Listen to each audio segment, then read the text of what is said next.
কেউ কোনো কিছু বলল না। একজন ব্যক্তি কোনায় থেকে বলতেছে, কয় না হুজুর আপনি বয়ান করেন আমি শুনি।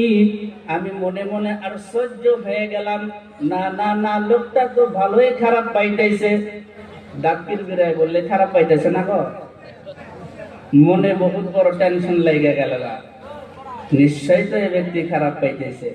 পরে সবার শেষে খবর নিয়ে দেখি ভালো কইরা যে লোকটা বাড়িতে স্ত্রীর সাথে ঝগড়া কইরা, স্ত্রীর সাথে তো পারেই নাই, সেই রাতটা আইসা মাহফিলে হুজুরের সাথে কাটাইতেছে।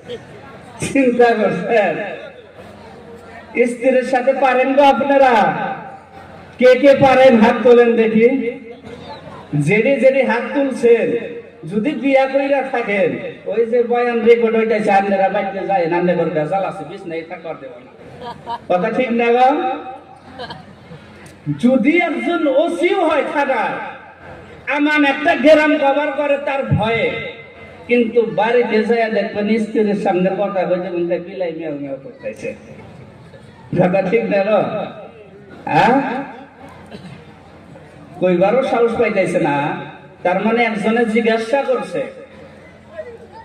সময় তো লম্বা হয়ে যাবে গা, তো একজনে জিজ্ঞাসা করছে, কয় কারা কারা বই দিয়া ডরাও হাত তুলেছেন? তো দুইজনে হাত তুলছে আর একজনে তোলে নাই।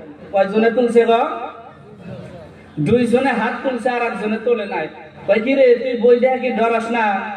কয় চিন্তা করছ আমি যেন হাত তুলবো আমার বইয়ের পারমিশন লাগবো না? চিন্তা করছে, এরা তো ডরায় হাত তুলছে, কিন্তু ইয়ে ডরায়, এতটাই ডরায় হাত তুলতে বইয়ের পারমিশন লাগবে। তো এইরকম বাড়িতে কেউ ঝগড়া করে মাহফিলে আসছেন ভাই?